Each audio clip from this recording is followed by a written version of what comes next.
Bien, hermanos, nuevamente, buenos días a todos. Feliz día a los padres. Gracias por estar aquí. Damos gracias por su día, igualmente. Creo que todos los que estamos aquí, viniendo de países hispanos, sabemos que en el colegio, en la secundaria, era muy común que nos pusieran apodos, que nos pusieran un sobrenombre. Los apodos se colocaban o se colocan porque tal vez hacíamos o decíamos algo que no debimos hacer o no debimos decir. Nos equivocamos y con eso quedamos sellados todo el bachillerato o toda la secundaria. Tal vez nos gustaba algún programa de televisión, entonces nos identificaban con un programa de televisión, o tal vez nos parecíamos a algún personaje famoso, y normalmente un personaje famoso poco agraciado, y entonces nos colocaban de nombre ese personaje. Siempre encontrábamos razones para ponerle apodos a otros. Lo que hacían esos apodos básicamente era identificar a la persona con aquello o con aquel que se parecía. Bueno, en la Biblia ocurre algo, no igual a un apodo, por supuesto, guarda sus distancias, pero en la Biblia ocurre algo con los nombres que algunos personajes bíblicos asumen. Dios cambió el nombre de algunos personajes, de lo que ellos eran a lo que Dios haría con ellos. Por ejemplo, Dios cambió al engañador Jacob, al suplantador Jacob, eso significa Jacob, por Israel. Dios cambió el nombre de Simón hijo de Jonás, a Pedro. Así que los cambios de nombre en la Biblia reflejan un cambio que Él hacía en el carácter de las personas. Ahora, nuestro pasaje de hoy tiene algo muy particular. Recuerden que estamos en el libro de Ruth, capítulo 1. Tiene algo muy particular. La que cambia su nombre es la propia Ruth. Algo poco común en la escritura. Noemí, perdón. La propia Noemí cambia su nombre. Cambia su nombre por uno que ella cree refleja mejor quién es ella. Ella cambia su nombre de Noemí a Mara. De dulce, que es lo que significa Noemí, a amargura. Ella cree que es lo que mejor la identifica. Pero vamos a ver cómo, a pesar de que ella está sintiendo una gran amargura por la situación que está viviendo, al haber llegado a Belén, realmente lo que se ha abierto para ella es toda una nueva esperanza. Toda una nueva esperanza en el Señor. Espero que este pasaje nos ayude a entender nuestros propios problemas, porque a veces nosotros nos colocamos el nombre de Mara o de amargura, o nos amargamos, por decirlo de otra forma. Pero yo espero que este pasaje nos ayude a entender nuestros propios problemas, nuestras propias aflicciones, incluso si la mano del Señor está sobre nosotros en su disciplina, que podamos entenderlo desde una óptica divina, desde la óptica bíblica. Hagamos una corta oración. Señor, te pedimos que tu palabra obre en nosotros. Ayúdanos a entender, Señor, el mensaje de este pasaje, lo que nos quieres decir, lo que quieres obrar en nosotros. Ayúdanos, Señor, si algunos de nosotros estamos luchando con la amargura, a recordar que después de la aflicción, después de la disciplina, después de la dificultad, siempre vemos los destellos de gracia. Te lo rogamos, Señor. Amén. Bien, para recordar nuestro pasaje, recuerden que Noemí y Ruth habían escuchado acerca de la visitación del Señor, que Ruth se une a Noemí en el viaje, creyendo ella también en el Señor, y se compromete a que entonces va a ser su compañera, incluso hasta el día que muera. Y las dos emprenden un viaje de alrededor de 75 millas desde Moab hasta Belén. Pero ojo, 75 millas caminando, o si acaso llevando el mulo, no 75 millas en carro. Es bastante.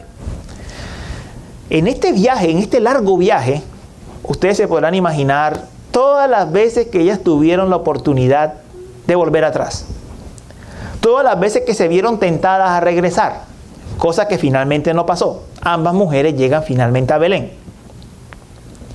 Y Noemí sabe por qué ha llegado a Belén. El versículo 21 dice: llena me fui, pero vacía me ha hecho volver el Señor. Ella sabe que quien la hizo volver fue el Señor.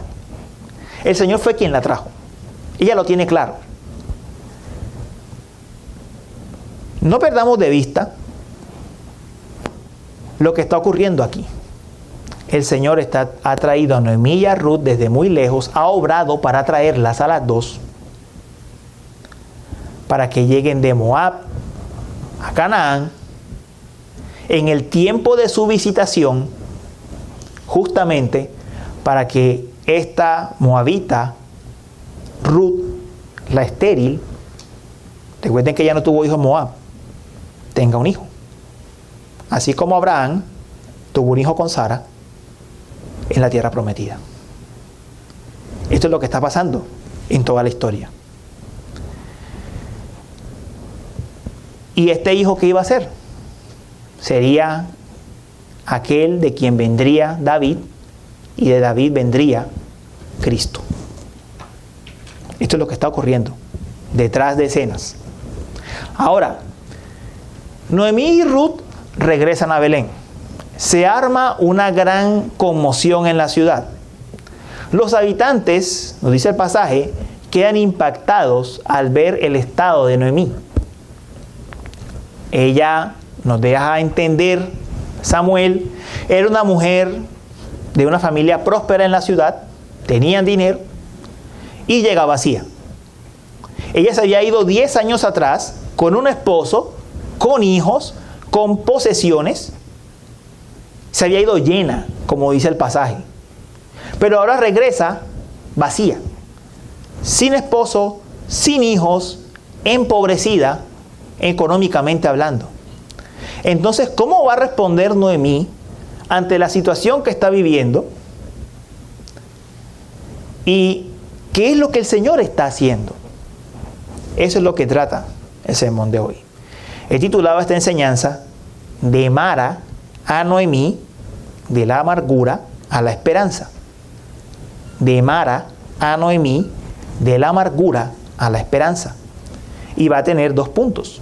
El primero, la amargura de la pérdida, y el segundo, la esperanza en la cosecha. 1, la amargura de la pérdida. 2, esperanza en la cosecha. Entonces, con respecto a esa amargura que Noemí experimentó en la pérdida, miren lo que ella dice en los versos 20 y 21. Dice, ella les dijo: no me llamen Noemí, llámenme Mara, porque el trato del Todopoderoso me ha llenado de amargura. Llena me fui, pero vacía me ha hecho volver el Señor. ¿Por qué me llaman Noemí, ya que el Señor ha dado testimonio contra mí y el Todopoderoso me ha afligido? Entonces, estudiemos lo que está diciendo Noemí. Lo primero que quiero que noten en el pasaje es que Noemí se está sintiendo sola. Ojo, no está sola, está con Ruth. Pero Noemí se siente sola. Ella habla de ella. No me llames Noemí, llámeme Mara. Llena me fui, porque me llaman Noemí. El Todopoderoso me ha afligido. Ella claramente está hablando en un nivel exclusivamente personal. Ella, en su amargura, se siente que está sola. Habla solamente de ella. Noemí vino de un viaje tan largo con Ruth y no podía percibir siquiera la presencia de Ruth. Ese era el estado de la amargura de Noemí. Y yo creo que todos los que hemos experimentado aquí algún tipo de depresión o amargura en algún momento, tenemos que comprender que eso sucede. Uno puede estar rodeado de gente, de su familia, de sus hermanos, pero uno se siente solo. Esa es la amargura que hay en el corazón de Noemí. Y como vamos a ver, hermanos, la amargura no es buena consejera. La amargura no es buena consejera.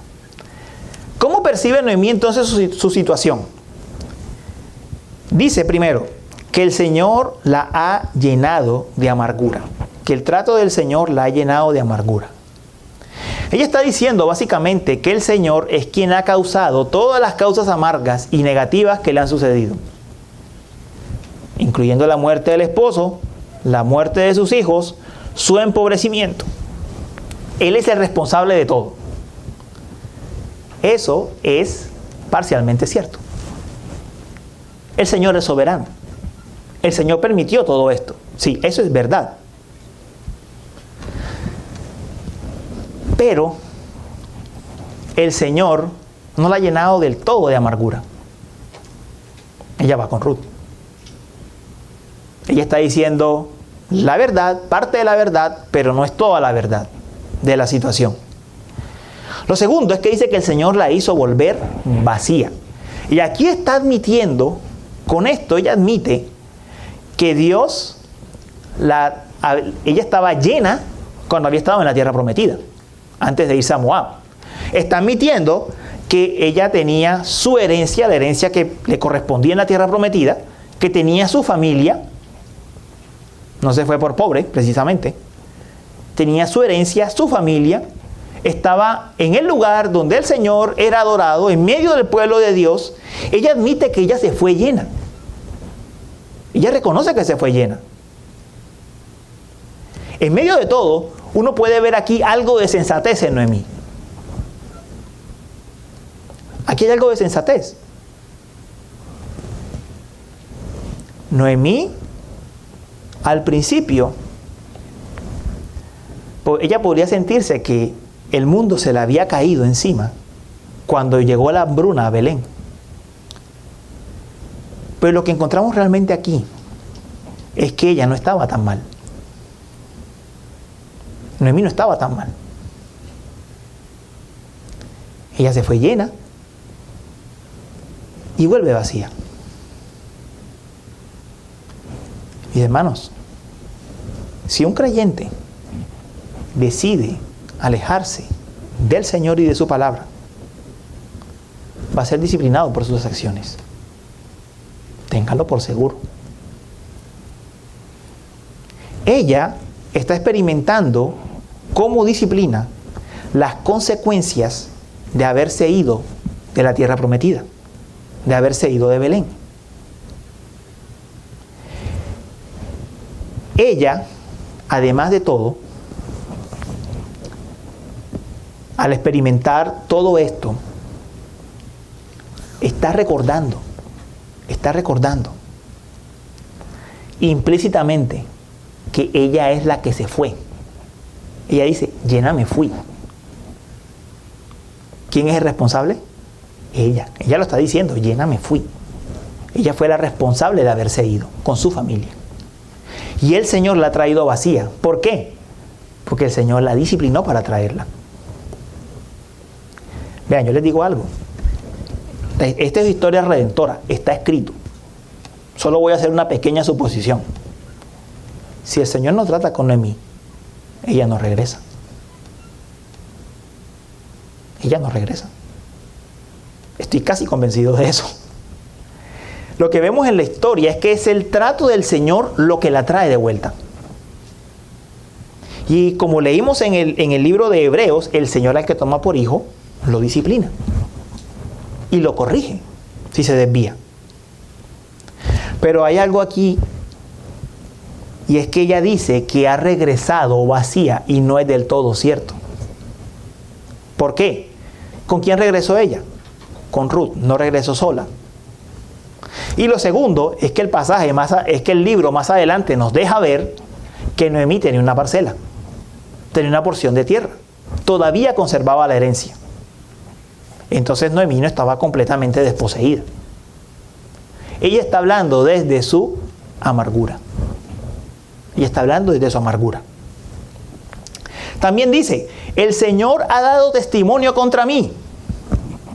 Básicamente es la imagen de un juez que desde el cielo ha hablado, la ha declarado culpable y le está haciendo pagar en vida por todos sus pecados. Eso tampoco es cierto. Porque el Señor no está comportándose como un juez con ella. El Señor no se está comportando como un juez con ella. Ella está experimentando la disciplina que los hijos de Dios experimentan. Ella no tuvo el mismo destino ni de su esposo ni de sus hijos. Dios la conservó con vida. Dios le llevó el mensaje de su visitación. He ido a visitar a tu pueblo. Dios obró vida espiritual en Ruth para traerla con Noemí. Dios no la está tratando como un juez, que podría hacerlo, por supuesto. Dios está comportándose como padre para Noemí y ha obrado en su gracia para traerla. Y lo otro que Noemí dice es que el Todopoderoso la ha afligido. Bueno, el Señor ha permitido todas estas cosas, pero todas estas cosas han venido como consecuencia de su propio pecado. Entonces, todo este entendimiento distorsionado de lo que ha estado pasando la lleva a que ella escoja un nombre para ella. Ella dice, yo no soy Noemí, llámeme Mara. Noemí significa dulce. Mara significa amargura. Ella está diciendo, el Señor ha amargado mi vida. El Señor está contra mí. Ese es el nombre que a mí me corresponde, que mejor me sienta con la situación que estoy viviendo. Llámeme Mara. Yo estoy experimentando amargura. Ahora, aquí hay algo bien interesante, y es que esta no es la primera vez que el nombre Mara se utiliza en la Escritura. Esto es historia redentora, volvemos a decirlo. Israel pasó por su Mara hacía muchísimo tiempo. Cuando Israel salió de Egipto, que pasó por el Mar Rojo, ellos llegaron a un sitio que tenía aguas amargas. Dios los llevó allí. O sea, Dios los pasa por en medio del Mar Rojo, abre el mar para ellos y los lleva a un sitio de aguas amargas que no se podían tomar. El pueblo murmura en contra del Señor y lo que el Señor hace es endulzar las aguas. Convierte las aguas amargas en aguas dulces. ¿Y cuál es la enseñanza de la historia? El Señor le dice al pueblo, yo hice esto. Dios se hace responsable. Yo los traje a este lugar de aguas amargas para que ustedes recuerden, y las volví dulces, para que ustedes recuerden que yo soy quien los sana a ustedes. Para que ustedes recuerden que yo soy quien quita su amargura. Para que ustedes recuerden que yo soy quien les provee a ustedes gracia. Que yo soy quien los bendice a ustedes. Eso mismo que vivió Israel a gran escala es lo que está viviendo Noemí. Sí, Noemí ha experimentado la disciplina del Señor. El Señor la ha corregido, no la ha juzgado como a Elimelech y a los 2 hijos. No. A ella la ha traído, le ha permitido escuchar la noticia de la visitación del Señor para que ella venga. La ha traído por un camino muy largo, del cual tuvo muchas oportunidades de regresarse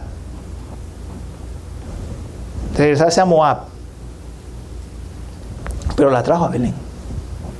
Dios no la ha juzgado, la ha tratado como hija, la ha disciplinado en todo este proceso. Sí, un proceso que tiene amargura. ¿Pero para qué? Para bendecirla. Para bendecirla. Hermanos, desafortunadamente, a veces se enseña que si tú como cristiano, si a ti como cristiano te va mal, se te pone el mundo patas arriba, ocurren cosas difíciles en tu vida y Dios te disciplina, es porque estás en maldición. Es porque Dios no está contigo. Es porque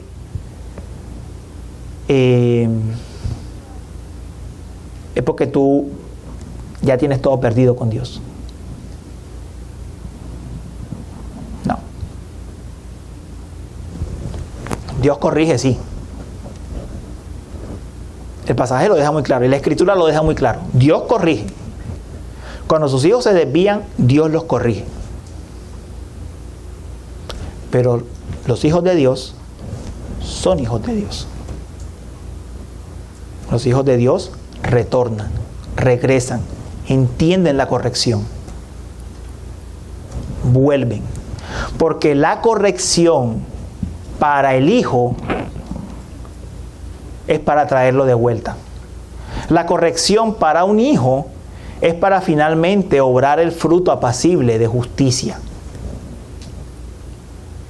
Nosotros no somos como veíamos en la escuela dominical. Nosotros no somos como Adán, que a la primera que escuchamos la voz de Dios salimos corriendo. Noemí ha sido traída de vuelta a Belén en medio de todo este proceso en que ha perdido a su familia, ha perdido sus posesiones, en que ha llegado empobrecida y con problemas en su propia tierra, con su parcela. El Señor la ha traído, pero para bendecirla con su gracia. El final de la disciplina del Señor es bendecirnos con su gracia. Es bendecirnos con su gracia. Porque así es como Dios trata con sus hijos, con los hijos de Él. Ahora, ¿cómo nos deja ver el pasaje que el Señor va a bendecir a Noemí? El pasaje nos deja ver que el Señor está obrando. Aunque ella no lo pueda ver, el Señor está obrando a favor de ella. Vemos el segundo punto, la esperanza en la cosecha. Dice el verso 22: así volvió Noemí, y Ruth la moabita, su nuera, con ella. Volvió de los campos de Moab y llegaron a Belén al comienzo de la siega de cebada. El pasaje nos recuerda dos cosas. La primera, que Noemí no vuelve sola. Ella se siente vacía, ella se siente sola, pero no está sola. Ella vuelve con Ruth. Lo segundo es el momento en que llegan. Y ahora, yo quiero que vea que cómo Samuel es tan específico, cómo el Señor es tan específico aquí en este pasaje, para mostrarnos quién era Ruth y cómo es que el Señor la trae. Dice: y Ruth la moabita, su nuera, con ella volvió de los campos de Moab. Dos veces lo enfatiza. Ruth era una moabita. Utiliza el mismo recurso que se utiliza para hablar de Rahab o que se utiliza para hablar de Naamán el sirio. Recuerdan su vida pasada solo para dejarnos ver cómo el Señor ha obrado en su gracia en ellos. Es un recurso muy común en la Escritura. O como cuando Pedro dijo: tú eres el Cristo, el Hijo del Dios viviente. El Señor Jesús le dijo: Simón, hijo de Jonás. Le recordó de dónde venía. El Señor hace esto muchas veces en la palabra para recordarnos de dónde venimos. Y aquí está recordando que Ruth se une a Noemí en este viaje y ella era una moabita. Ella era de Moab. El énfasis es como diciendo: Noemí, mira lo que he obrado. Traje a Ruth, una moabita, una adoradora de Quemos, contigo, para que sea tu compañera, ella se ha comprometido a estar contigo, es una hermana en la fe contigo. No tienes tu esposo, no tienes tus hijos, pero tienes a Ruth. Pregunta, ¿Noemí está sola? Noemí no está sola. Noemí no está sola. Ahora, hay algo más en la estructura del pasaje, como está escrito. Miren, literalmente, voy a hacer una traducción, tratarlo de llevarla al español lo más posible. Literalmente dice algo así como: Noemí y Ruth la Moabita, su nuera, volvieron de los campos de Moab. O sea, literalmente aquí la idea que transmite es: Ruth la Moabita ha regresado a Belén. Usted preguntará, oiga, pero eso tiene que ser como un error de escritura, porque Ruth no era de Belén, Ruth era moabita. No, la intención del Señor cuando lo dejó así escrito literalmente es que nos quiere hacer entender que es que Ruth es una israelita. No es israelita según la carne, sí, de raza es moabita, pero Ruth ha creído en el Señor. Está de regreso con Noemí al lugar que siempre ha pertenecido. O como diría el apóstol Pedro, ustedes antes eran unas ovejas descarriadas, pero ahora han vuelto al pastor y obispo de sus almas. Han vuelto al lugar al que ustedes siempre han pertenecido, que es al Señor. Ahora, hay otro punto acá, y es que ¿en qué momento vuelven? Dice el pasaje, ellas vuelven, ellas regresan al inicio de la siega de cebada.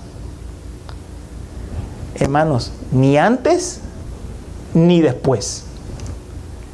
Llegan en el preciso momento de la siega de cebada. Dios es tan exacto que Él ordenó la vida de Noemí y de Ruth de tal manera que todo esto que leímos, todo lo que sucedió en el tiempo preciso para que ellas llegaran justo en ese momento a Belén. No antes y no después. Justo en ese momento. Justo en el momento en que la siega iba a empezar. Justo en el momento en que se comenzaban a contratar los jornaleros. Justo en el momento en que empezaban a quedar los residuos en el campo para que Ruth los recogiese y le diese de comer a Noemí. Y de paso, para que Booz saliera a ver los campos y se encontrara con Ruth. Usted puede ver la providencia del Señor allí, lo que está diciendo Samuel. Cómo todo fue en el tiempo preciso. Esto es lo que está diciendo Samuel. El regreso de ella fue en el momento indicado, ni antes ni después. Mire, yo no sé qué problema esté pasando con cada uno de ustedes. Si usted está pasando por una situación que lo esté amargando o no, no lo sé. Pero déjeme decirle algo. Cada situación de su vida ocurre en el momento preciso que tiene que ocurrir, ni antes ni después. Ni antes ni después.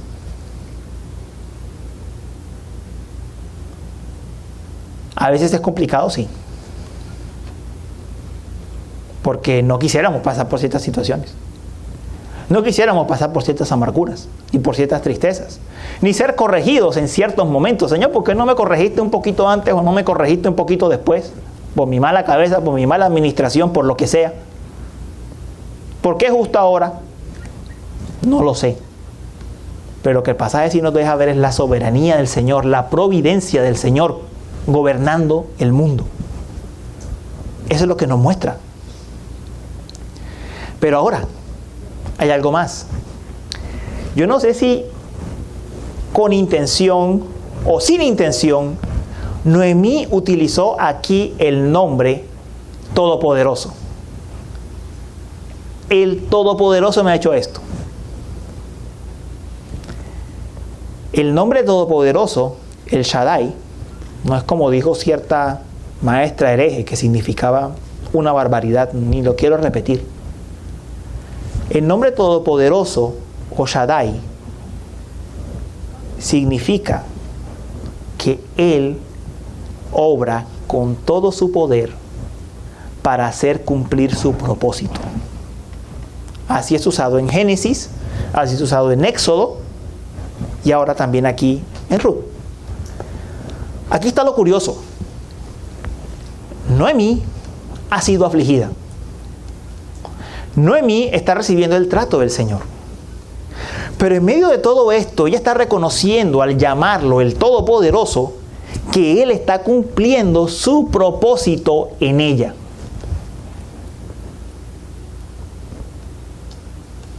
Y está cumpliendo con su plan, con el plan de Él. Ese nombre todopoderoso se utilizó cuando el Señor llamó a Abraham y le dijo, vas a tener un hijo. Génesis 17, yo soy el Todopoderoso, vas a tener un hijo. Ese nombre todopoderoso se utilizó cuando Jacob bendijo a José a pesar de que lo habían afligido. El Todopoderoso te bendiga a pesar de que había sido afligido.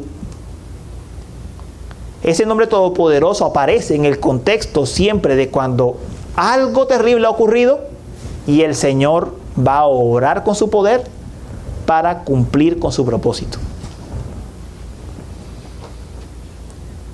Noemí, no sé si conscientemente o inconscientemente, está utilizando el mejor nombre, el nombre más propicio para describir lo que Dios está haciendo. Y es que el Señor, de toda esa situación, de toda esa amargura, de haber quedado vacía, el Señor va a obrar. ¿En quién va a obrar? Va a obrar por medio de una anciana que ya no se puede valer por sí misma, y va a obrar por medio de una moabita, ex idólatra, estéril, para traer la descendencia que dará al rey que Israel necesita.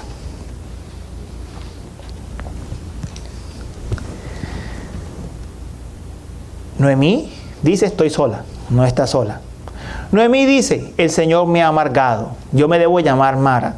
Lo que el Señor está haciendo realmente es llevarla de ser Mara a ser otra vez Noemí. La está sacando de la amargura verdadera que ella vivió, que fue vivir en Moab, que fue morir a su esposo y a sus hijos, para que ella experimente nuevamente la dulzura del Señor. Ella dice, yo era Noemí, llámenme Mara. El Señor en este pasaje está diciendo, tú eras Mara, te estoy llevando a que seas Noemí.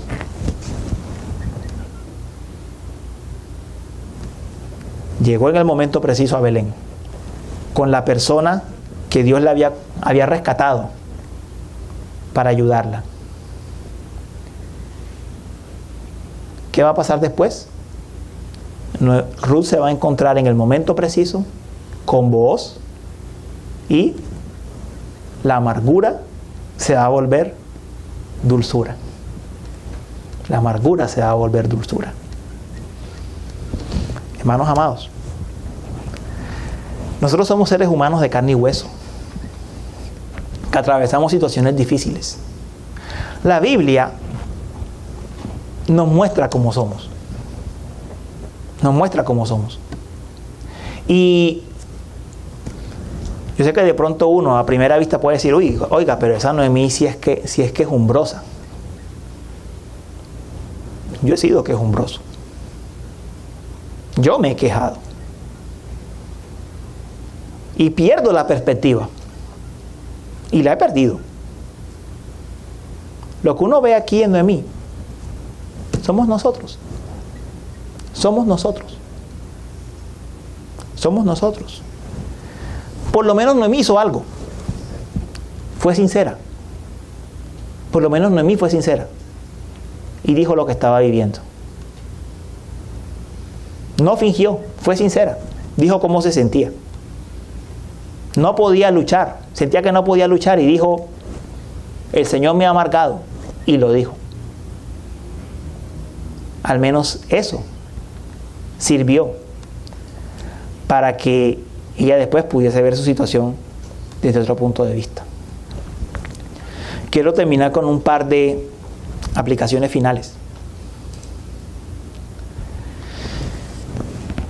Este pasaje nos lleva a ser muy conscientes de que nuestras acciones tienen consecuencias. Sí.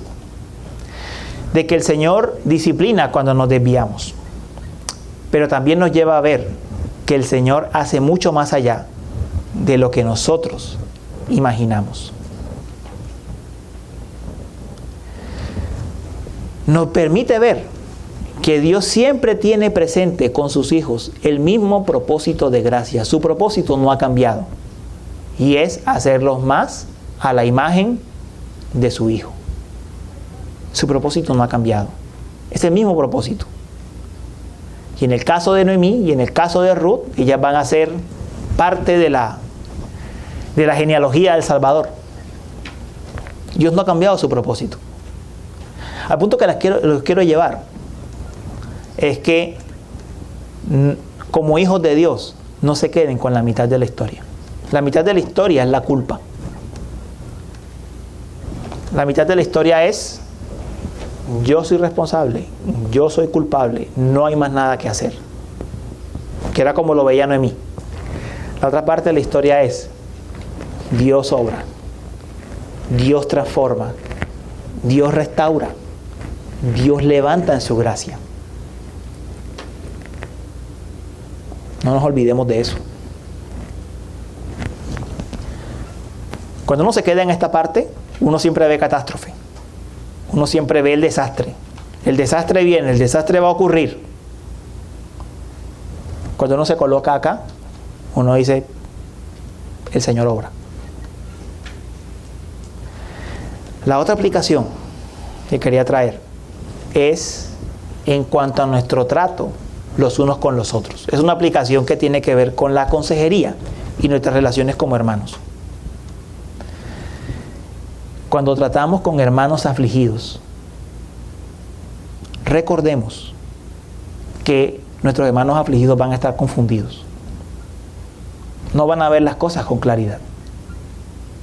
No las van a ver con claridad. Posiblemente solo van a ver desastre. Posiblemente vamos a encontrar uno de dos extremos. O ve o tiende a ver tanto su responsabilidad que no ve ninguna salida.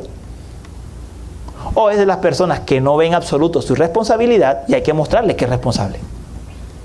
Porque los seres humanos somos de extremos. Vamos para aquí o para allá. El caso es que si usted está tratando con un hermano que está pasando por aflicción, por un hermano que está experimentando la disciplina del Señor, usted lo tiene que llevar al medio.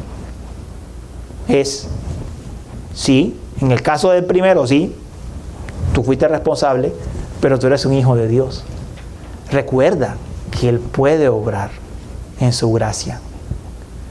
En el segundo, que no reconoce su responsabilidad, no, recuerda que tú eres responsable de lo que hiciste. Recuérdalo. Y que estás experimentando disciplina, reconócelo para que el Señor trate contigo en su gracia. Siempre tengamos esto presente. Y como lo dije al principio, el Señor cuando trata con nosotros no está tratando como juez, sino como padre. Como padre, no como juez. Como juez actúa con los que no creen en Él. Con sus hijos Él actúa como padre. Los corrige, pero para traerlos de vuelta.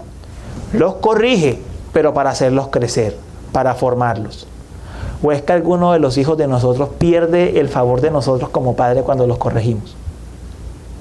¿O es que nuestra intención es que nuestros hijos se vayan de nuestro lado cuando los corregimos? Los corregimos con la medida precisa, porque sabemos hasta dónde pueden ser corregidos y cómo, pero ¿para qué? Para que vuelva el camino. Para que vuelva el camino. Y nunca les quitamos el amor de padres.